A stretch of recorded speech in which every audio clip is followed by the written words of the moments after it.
everyone, this is your Shikshak Education and today we will discuss about the first chapter of math that's name is real number.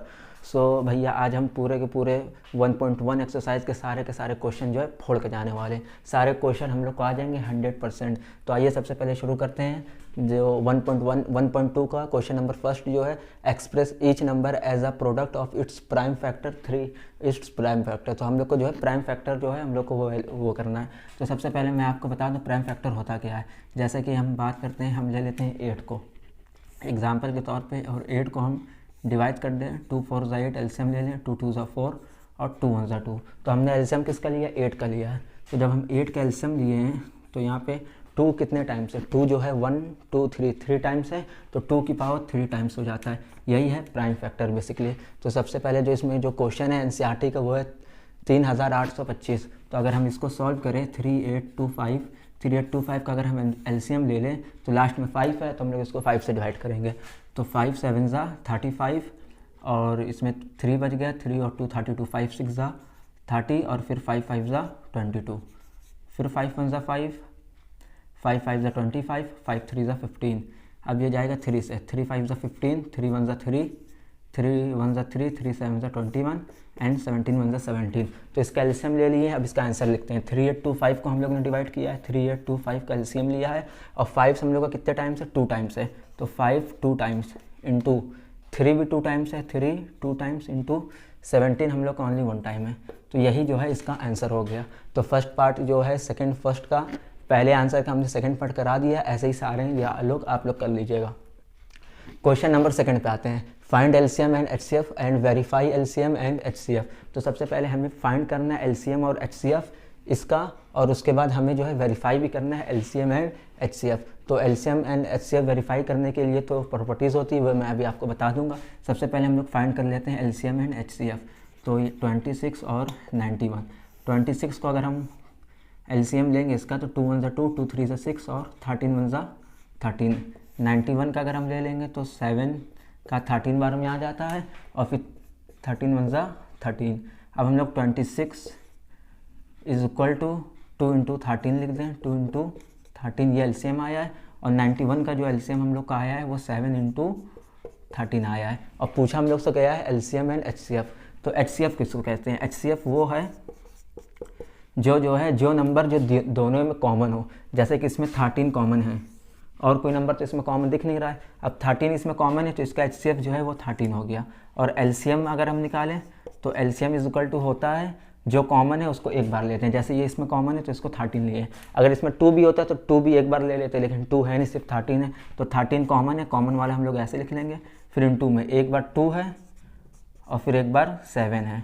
तो LCM जो हम लोग का आ जाएगा वो आ जाएगा 13 इंटू 2 7 ज़ा 14 और ये हम लोग का हो जाएगा 182। अब हम लोग को वेरीफाई करना है।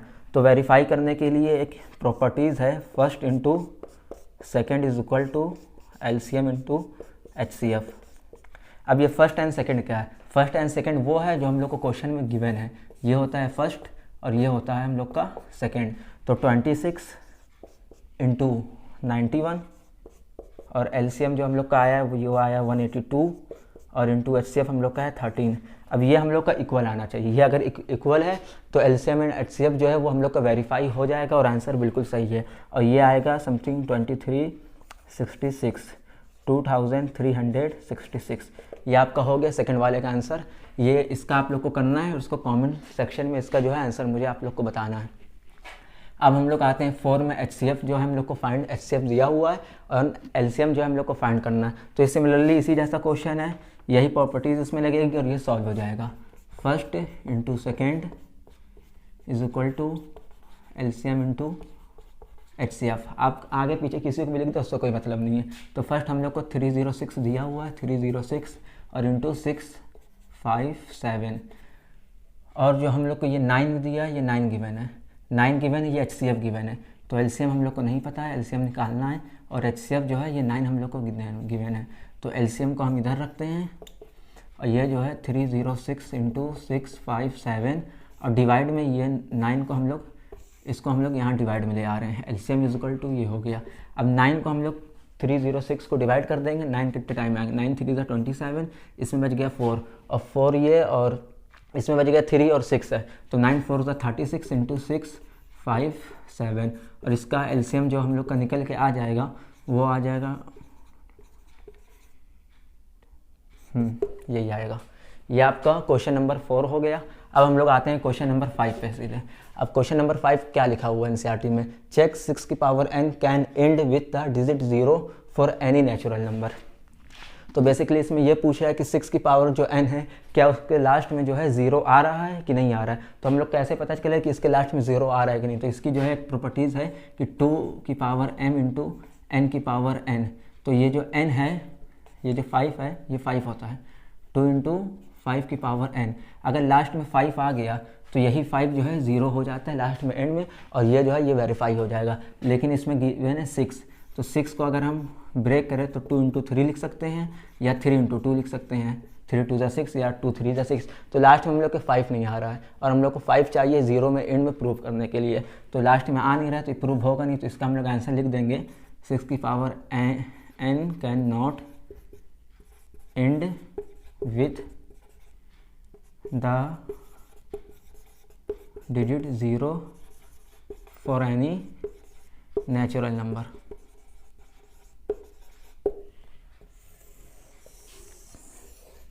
आते हैं अब 6th क्वेश्चन में। तो जो छठा क्वेश्चन हम लोग का है वो है, ये क्वेश्चन दिया हुआ है 7 मल्टीप्लाई में 11 है, मल्टीप्लाई में 13 और प्लस 13 एक बार और है। तो इसको जो है प्रूव करना है कंपोजिट नंबर, क्या ये कंपोजिट नंबर है या ये कंपोजिट नंबर नहीं है। तो आइए हम लोग पहले समझ लें कि कंपोजिट नंबर होता क्या है। तो कंपोजिट नंबर वो होता है जो अपने टेबल में से भी डिवाइड हो जाए और अपने टेबल से ज़्यादा 1 या 2 से और डिवाइड हो जाए। जैसे कि एग्जांपल हम ले लेते हैं 4 8 10, तो ये 4 से भी डिवाइड हो जाएगा और 2 इंटू 2 भी इसको लिख सकते हैं, 2 2 ज़ा 4 हो गया। अब 8 को हम लिख सकते हैं 4 इंटू 2 या 2 इंटू 4, 10 को हम लिख सकते हैं 5 इंटू 2 2 इंटू 5, ये जो है डिवाइड हो जा रहा है। ऐसे ही सिमिलर होता है रियल नंबर, बच्चे उसमें बहुत ज़्यादा कंफ्यूज होते हैं कि क्या है कंपोजिट नंबर और क्या है रियल नंबर। तो मैं बता देता हूँ, रियल नंबर जो है सिर्फ और सिर्फ अपने ही आप से डिवाइड होता है, उसके अलावा वो किसी से भी डिवाइड नहीं होता, वो होता है रियल नंबर। और कंपोजिट नंबर वो होता है जो 1 और 1 से ज़्यादा से भी डिवाइड हो जाए। तो रियल नंबर होता है 3, 2 भी रियल नंबर है क्योंकि 2 जो है 2 ही से डिवाइड होता है, उसके अलावा वो किसी से नहीं डिवाइड होता है। 3 2 5 7 11 एंड 11 तक लेते हैं। तो इसमें जो है हम लोगों ने 9 नहीं लिया, क्यों? क्योंकि 9 ऑड नंबर जो है वो रियल नंबर नहीं होते हैं। रियल नंबर अलग है, ऑड नंबर अलग है। ऑड नंबर देखिए इसमें 9 भी हो सकता है, 9 एक ऑड नंबर है, ये हम लोग लाइन से सब ऑड नंबर लिखे हैं, लेकिन 9 जो है वो रियल नंबर नहीं है। क्यों? क्योंकि 9 जो है वो 3 इंटू 3 इसको 2 बार में डिवाइड कर सकते हैं, तो वो कंपोजिट नंबर हो जाता है। तो रियल नंबर वही है जो सिर्फ और सिर्फ अपनी टेबल से ही डिवाइड होए। तो हमें इसमें क्या प्रूव करना है? इसमें हमें कंपोजिट नंबर प्रूव करना है। तो कंपोजिट नंबर प्रूव करने के लिए हमें ये इक्वेशन दी है, इसको हमें सॉल्व करना है। 7 इंटू 11 इंटू 13 और प्लस में 13, तो इसमें से 13 कॉमन दिख रहा है, ले सकते हैं, ये भी 13 है और ये भी 13 है। तो अगर हम 7 इंटू 11 13 कॉमन ले लिया, 1 बचा, फिर प्लस का 13, 7 को 11 से मल्टीप्लाई करेंगे तो हम लोग का आंसर आएगा 77, और फिर प्लस, और ये 13 हम लोग ने कॉमन ले लिया तो यहाँ पे 1 बचेगा, तो प्लस और 1 हो गया, तो 13 और प्लस 78 हो जाएगा। तो इसको हम लोग लिख सकते हैं 13 इंटू 78। तो ये 2 बार में डिवाइड हो गया जैसे कि कंपोजिट नंबर हो रहा है। तो ये जो है ये कंपोजिट नंबर है, तो हम लोग लिखेंगे it is a composite number. So ये आपकी 1.2 एक्सरसाइज जो है पूरी की पूरी कवर हो गई। इसमें एक एक क्वेश्चन आपके एनसीईआरटी की करा दिए गए हैं और इसके बाहर से कोई भी क्वेश्चन नहीं आएगा। अब 1.2 से आप लोग के 2 मार्क्स जो हैं वो 100% पक्के हो गए, ये आपके कहीं भी नहीं जाने वाले, ये 2 मार्क्स आपको मिलेंगे ही मिलेंगे। आइए हम लोग शुरू करते हैं एक्सरसाइज 1.2 जो पूरी की पूरी बेस हम लोग के रैशनल नंबर पे, और हम लोग इस एक्सरसाइज को भी पिछली एक्सरसाइज के तरीके पूरी फोड़ देंगे। बहुत ही ज़्यादा छोटी एक्सरसाइज है और सिर्फ इसमें 3 ही क्वेश्चन है जो हम लोग अभी 100% जो है वो कर लेंगे। तो सबसे पहले ये पूरा बेस है रैशनल नंबर पे। तो सबसे पहले तो हमें ये जानना है कि रैशनल नंबर होते क्या हैं। तो रैशनल नंबर के कुछ प्रॉपर्टीज़ हैं। तो प्रॉपर्टीज ऑफ रैशनल नंबर। तो रैशनल नंबर की प्रॉपर्टीज़ ये है कि रैशनल नंबर वो नंबर होते हैं जो रेशियो में होते हैं। Any any number which is ratio is called rational number. जैसे P upon Q rational ratio में, but Q does not is equal to 0। And ये हो गई इसकी फर्स्ट प्रॉपर्टीज़। एंड अगर इसकी सेकंड प्रॉपर्टीज़ के बारे में बताएंगे तो इसमें जो है P and Q are any integer number. Integer P and Q जो होता है वो हमारा एक इंटीजर नंबर होता है। और सबसे मेन प्रॉपर्टी जो इसकी होती है जिससे हमें पता चलता है कि ये रैशनल है या इर्रेशनल है, तो वो होती है HCF जो होता है रैशनल का P एंड Q, ये और ये हमेशा जो है 1 आना चाहिए। अगर ये 1 आ रहा है तभी ये रैशनल नंबर है, और अगर ये 1 नहीं आ रहा है तो ये रैशनल नंबर नहीं है। जैसे कि एग्जांपल ले लेते हैं हम इसका 1/5। तो इसका अगर हम HCF निकालेंगे तो HCF इसका हो जाएगा 1,5। तो 1 को अगर हम डिवाइड करेंगे, एलसीएम लेंगे तो एक ही बार में 1 आता है और 5 भी एक ही बार में आता है, तो इन दोनों में 1 कॉमन है। तो HCF जो है इसका HCF 1 आ गया, तो ये जो है ये रैशनल नंबर है। एक चीज़ और आप लोग को बता देता हूँ मैं कि रैशनल नंबर को अगर रैशनल नंबर से मल्टीप्लाई करते हैं तो भी रैशनल नंबर मिलता है, और rational number plus rational number करते हैं तब भी रैशनल नंबर मिलता है, और rational number divide rational number करते हैं तब भी रैशनल नंबर ही मिलता है। और irrational number does not is equal to rational number. तो सबसे पहले एक्सरसाइज में जो क्वेश्चन है वो हम लोग करने जा रहे हैं। जो क्वेश्चन है √5, तो इसको हम लोग करेंगे। तो इसको करने के लिए सबसे पहले हम लोग को जो है इसमें क्वेश्चन दिया हुआ है √5 इज इर्रेशनल। इर्रेशनल यहाँ पे प्रूव है, प्रूव करना है कि क्या ये इर्रेशनल नंबर है या नहीं है। तो सबसे पहले जो भी इर्रेशनल है तो इसका हम लोग अपोजिट ले लेते हैं। Let √5 is rational number. ये जैसे जैसे लिख रहे हैं ऐसे ही बोर्ड एग्जाम में लिखना है, तभी आपके मार्क्स मिलेंगे। अगर ये लाइन और थ्योरी नहीं लिखेंगे तो आपको इसमें कोई भी मार्क्स नहीं मिलेंगे। और 100% ये क्वेश्चन एग्जाम में आता ही आता है। आपके एक्सरसाइज में जो 3 क्वेश्चन है उन 3 क्वेश्चन में से एक क्वेश्चन 100% एग्जाम में आएगा ही। 3 मार्क्स का लिख के ले लो, स्टैम्प पेपर में साइन करवा लो। तो सबसे पहले इसको लेट कर लेते हैं। Let √5 is a rational number, और फिर √5 इज इक्वल टू, अगर ये रैशनल नंबर है तो रैशनल नंबर हम आपको बता चुके हैं रैशनल नंबर क्या होता है, P upon Q। P upon Q जो है उसी को रैशनल नंबर कहते हैं। तो लेट कर दिए 5 √5 is equal to rational number, तो √5 is equal to P upon Q लिखेंगे। अब Q को हम लोग इधर मल्टीप्लाई में भेज देंगे, तो P इज इक्वल टू ये Q इधर चला गया है, तो √5 इंटू Q। अब यहाँ पे हम लोग स्क्वायरिंग कर लेंगे, स्क्वायरिंग बोथ साइड। अब स्क्वायर करने में P का स्क्वायर और इज इक्वल टू √5 का स्क्वायर 5 होता है। ये आप लोग को पता होगा कि रूट को अगर रूट से मल्टीप्लाई करें तो अंदर जो होता है वो जो है रूट हट जाता है। जैसे √2 मल्टीप्लाई हुआ तो वो 2 बन गया। तो वैसे ही 5 का जब हम लोग स्क्वायर करेंगे तो यहाँ पे 5 हो जाएगा और ये हो जाएगा Q स्क्वायर। तो P square is equal to 5Q square. तो यहाँ पे अब आपको लिखना है simply P square is divisible by 5, so P also divisible by 5, क्योंकि P स्क्वायर अगर डिविजिबल हो रहा है 5 से, क्योंकि ये 5 इसके डिवाइड में आ जाएगा तो ये P स्क्वायर को डिवाइड कर देगा, और जब P स्क्वायर डिवाइड हो रहा है तो P भी डिवाइड हो जाएगा। तो उसके बाद फिर हम लोग को फिर से लेट करना है, और लेट हम लोग को करना है इस बार क्योंकि P स्क्वायर का हम लोग को हो गया तो हम लोग P स्क्वायर को ले लेंगे, और P square is equal to हम लोग लेट कर लेंगे 5K। आप कुछ भी लेट कर सकते हैं, K की जगह K कांस्टेंट है तो इसलिए हमने K को लेट किया है। अब P is equal to 5K। अब यहाँ पे फिर से स्क्वायरिंग करेंगे, स्क्वायरिंग बोथ साइड, और यहाँ पे हम लोग लिख देंगे P square is equal to 5 5 = 25। ये 5 का स्क्वायर करेंगे तो 25 आ गया, और इस K का स्क्वायर जब होगा तो ये भी K स्क्वायर हो जाएगा। अब P स्क्वायर यहाँ ऊपर हम लोग निकाले हुए हैं ये, तो यहाँ पे ये रख देंगे 5K square is equal to यहाँ 25 है, 25K स्क्वायर। अब ये 5 से ये 25 कट जाएगा 5 के बाहर में, तो Q square is equal to 5K square. अब यही लाइन यहाँ पे फिर से लिखेंगे, Q square is divisible by 5, so K also divisible by 5। तो अब आप लोग देखिए ये भी 5 से डिवाइड हो रहा है, P स्क्वायर भी 5 से डिवाइड हो रहा है, और ये जो है क्यू स्क्वायर भी जो है वो 5 से डिवाइड हो रहा है। दोनों में 5 है और 5 एक ही बार में आता है दोनों में, तो 5 जैसा कि हमने आपको बताया था कि HCF जो है वो FCF जो है दोनों का 1 कॉमन होना चाहिए, तो ये भी 5 से डिवाइड हो रहा है और Q भी 5 से डिवाइड हो रहा है, और इन दोनों का जो है कॉमन आ रहा है 5 1 ज़ा 5 5 1 ज़ा 5, तो इसका HCF दोनों का मिला के कॉमन 1 हो गया, तो इसीलिए ये जो है इरेशनल हो आएगा। तो यहाँ पर हम ये लिखेंगे सो our assumption is wrong.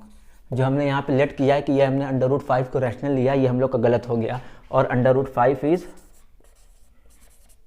Irrational number.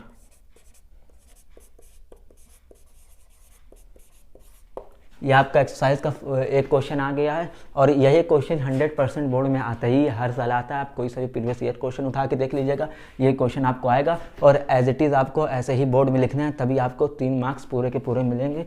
ये आपके 3 मार्क्स जो है ये 100% आपके पक्के हो गए हैं। अब √5 की जगह ये वैल्यू हो सकती है √2, √3, √4, कोई सी भी हो सकती है, लेकिन वे जो है यही रहेगा करने का।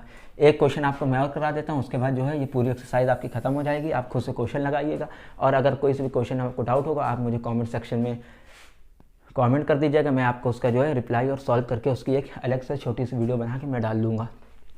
तो दूसरा क्वेश्चन जो है वो हम ये लेते हैं कि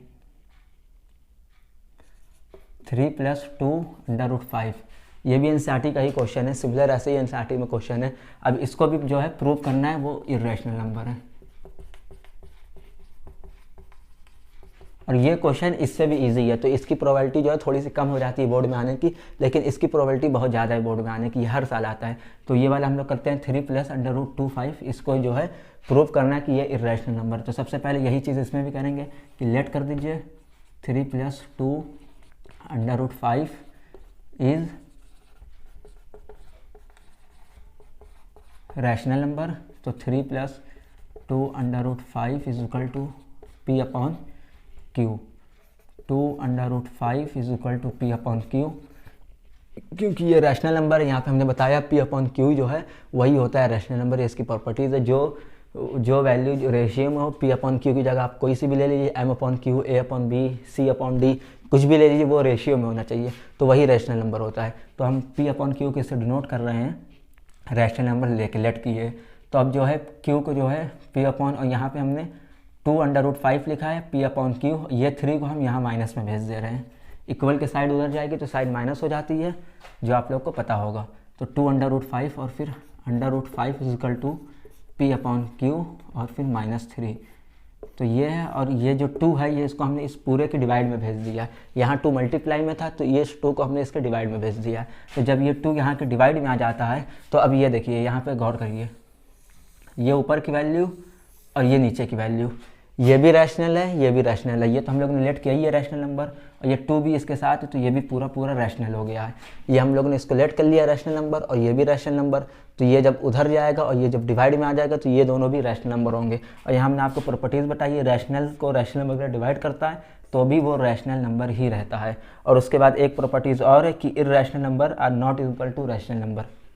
सो ये जो है ये हम लोग का रैशनल P/Q -3, ये 1 को हम यहाँ पे मल्टीप्लाई में लिख सकते हैं।